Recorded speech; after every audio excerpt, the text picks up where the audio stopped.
मैं doctor Anand Kumar Gupta, chest physician, Balrampur अस्पताल, Lucknow.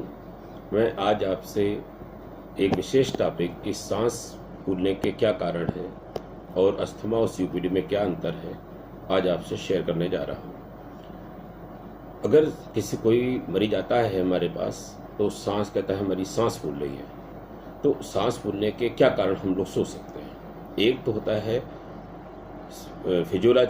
Physiological का मतलब ये होता है कि अगर हम स्वस्थ हैं अदरवाइज, तो अपने एज, हाइट, सेक्स पर एक सर्टेन लेवल ऑफ एक्सरसाइज करने पर भी हमारी थोड़ी बहुत सांस फूलेगी। दूसरा होता है कि हम अदरवाइज तो स्वस्थ हैं लेकिन मोटे ज़्यादा हैं या सेडेंटरी वर्कर हैं, मतलब दिन भर बैठे रहते हैं, तो हो सकता है कहते हैं कि हम अपने एज, हाइट, सेक्स के दूसरे मर्द या औरत के मुकाबले कम ही काम करने पर सांस फूलने लग जाए। दूसरा बड़ा कारण होता है शारीरिक में, जैसे हम जानते हैं कि सांस लेने का काम फेफड़ा करता है, उसके अलावा भी जो दूसरे अंग हैं जैसे हृदय, गुर्दा, थायराइड इत्यादि, अगर ये बीमार हो जाते हैं, यकृत भी, लीवर जिसे कहते हैं, अगर ये बीमार होते हैं तो भी हमारी सांस फूलने लगती है।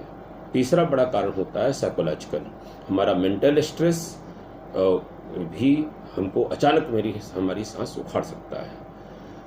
हम इन कारणों पर हमें जरूर ध्यान देना चाहिए कि सांस फूलने का वास्तविक कारण क्या है। अगर हम फेफड़े की दृष्टि से देखें कि हमारे सांस फूलने के मुख्य कारण क्या हैं, तो उस फेफड़े में दो बड़े हिस्से होते हैं उसकी बनावट में। एक वो सांस की नलियाँ होती हैं जिसमें से सांस आती हो जाती है, और दूसरा फूलने पिचकने वाला हिस्सा जिसमें जहाँ पर एल्यूलाई नाम के स्ट्रक्चर से खून से ऑक्सीजन और कार्बन डाइऑक्साइड का आदान प्रदान होता है। अगर हम सांस की नलियों में होने वाली उन बीमारियों पर नज़र डालें जिनकी वजह से हमारी सांस फूल सकती है, तो उनमें सांस नलियों में सिकुड़न या उसके अंदर सूजन और या उसके अंदर अवरोध जैसे बलगम का जम जाना, इन कारणों से सांस की इन बीमारियों की परिवर्तन की वजह से हमारी सांस फूल सकती है। मुख्यतः दो तरह की बीमारियां सांस नलियों में परिवर्तन की वजह से हम लोग के संपर्क में आती हैं। वो होती हैं अस्थमा, जिसको हम हिंदी में दमा भी कहते हैं, और सीओपीडी, जिसको हम काला दमा कह सकते हैं। अगर हम दमे की बात करें तो दमा जनरली कम उम्र से शुरू होती है। ये ज़्यादातर एलर्जिक होती है, जेनेटिक होती है, मतलब माँ बाप में अगर किसी को एक को भी अगर दमा है तो अगली पीढ़ी में 25% संभावनाएं होती हैं।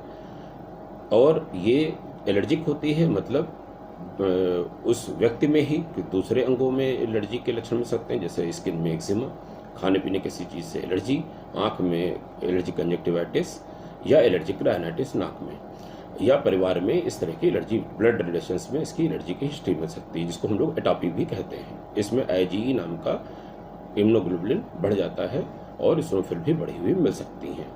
अस्थमा में एक्सरे और खून की जांचें ऑलमोस्ट नॉर्मल मिलती हैं। इसमें हमको जब हम स्पायरोमेट्री या पीक फ्लोमीटर से फेफड़े की क्षमता की जांच करते हैं तो हमको ये घटी हुई मिलती है, और जब हम इसको ब्रोंकोडायलेटर देते हैं तो इसके अंदर एक सर्टेन डिग्री का इम्प्रूवमेंट दिखता है, तो हम लोग कहते हैं कि ये अस्थमा हो सकता है। और जब हम अस्थमा का इलाज इसमें करते हैं तो हमको फ़ायदा मिलता है। अस्थमा में मुख्य बीमारी कहाँ है? सांस के नलियों में शोथ या अंग्रेजी में इन्फ्लेमेशन। तो इन सूजन रोधी दवा इन्हेलर से जब हम लगातार मरीज लेता है, सही पावर का सही तरीके से नियमित लेता है, तो फेफड़े की क्षमता में उसको सुधार होता है, जो कालांतर में दवा घटाने का कारण भी बन सकता है। अगर वो लगातार नहीं रहता है तो इसकी बीमारी बढ़ सकती है।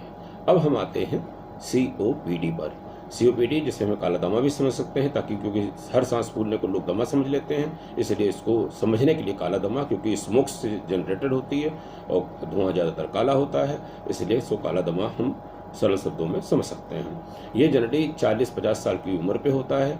ज़्यादातर में हमको स्मोकिंग हिस्ट्री, जैसे चूल्हे का धुआं हो या स्मोकिंग हो, या कहते हैं कि ऑक्यूपेशनल हैजार्ड की वजह से धुआं आता हो, किसी भी कारण से धुआं हो, तो उसके वजह से सांस में ऐसे परिवर्तन होते हैं जो COPD का कारण बनते हैं।